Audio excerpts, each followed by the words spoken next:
Okay, friends, at WonderCon, I snagged two new Silver Age X-Men books. So I thought this is a great time for me to show you all of the books I got in Silver Age.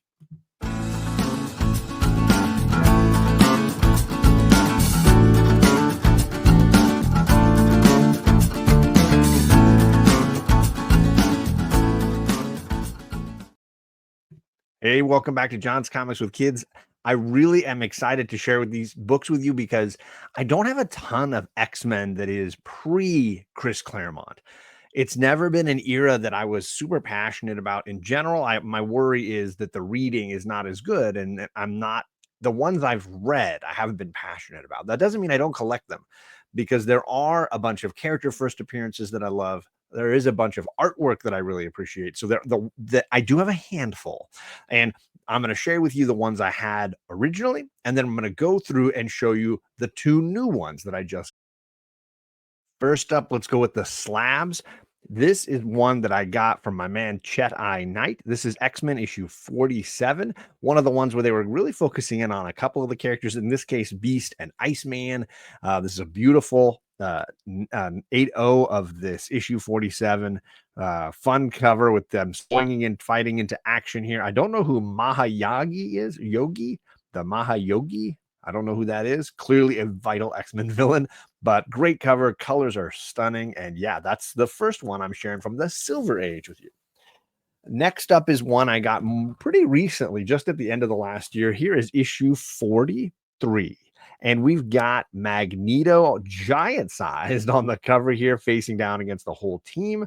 Again, swinging on ropes. I don't know where they're getting this Tarzan action from, but another really great cover. A shocking 4-0, because I do think this cover and back cover are in pretty great shape. It must be the chipping. I know there's a little chipping you can see right along the front pages there. That's not the spine, that's the front of the pages there. So yeah, some chipping that might have made that the 4-0 that it is. And then lastly, in my slabs, I've got issue 28. That's the first appearance of Banshee in a 5-0. Another great key from this early run, Banshee being one of the new team that is presented in the Giant Size X-Men storyline.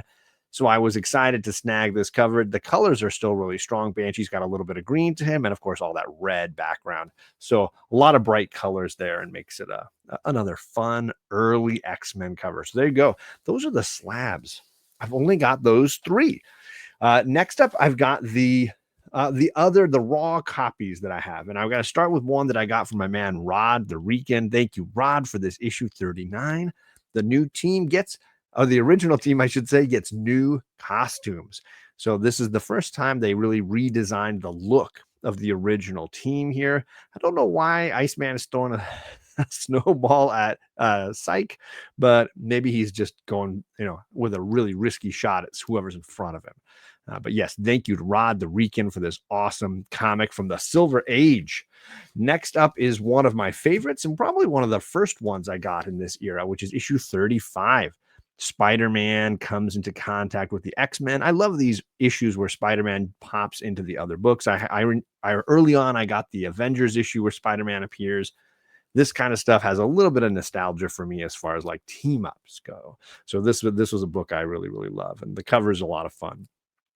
And then one of the other early ones I got is issue 40 with Frankenstein. This one is a lower grade and definitely has some chipping and some fading, but a classic character coming in contact with our team. Although I guess, and if I remember correctly, it turns out to be a robot and not actually the Frankenstein monster.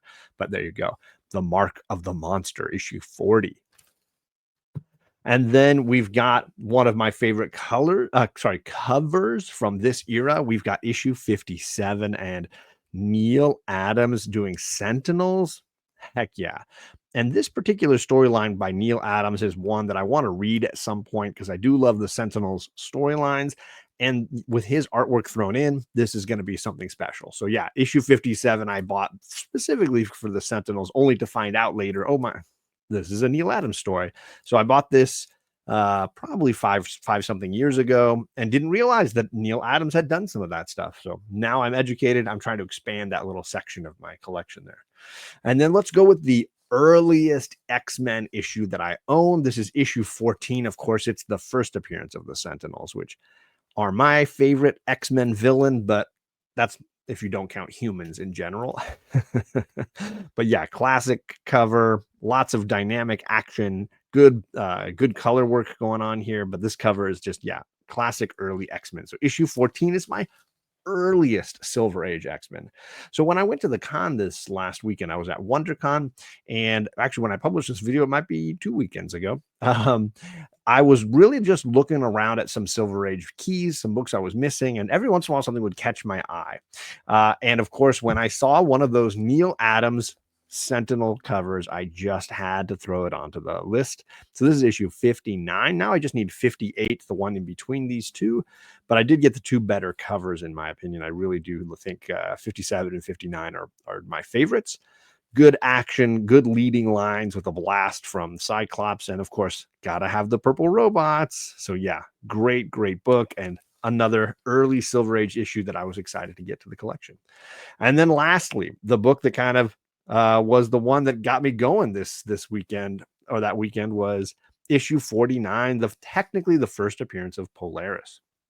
I know that the cover for issue 50 tend to be the bigger book when it comes to Polaris's early appearances, but I saw this one for a good price. I lumped it in with a couple other books and knocked the price down a little bit. And I was just excited to add this to my collection. It's not a very high grade.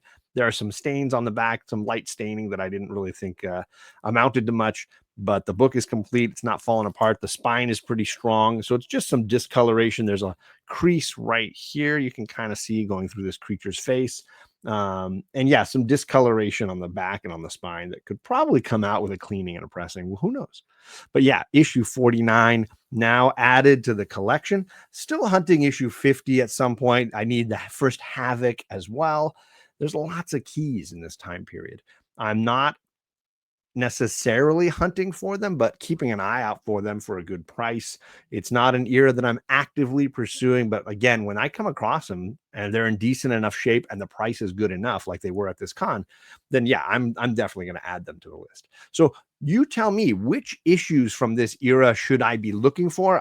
Anything in the first 13 issues is probably outside of my price range, so I'm just not really focused on that. But some of those later ones, like Polaris's first appearance, might be something that I eventually snag. And of course, issue 58, in between the two Neil Adams books that I got, is probably something else on my list as well.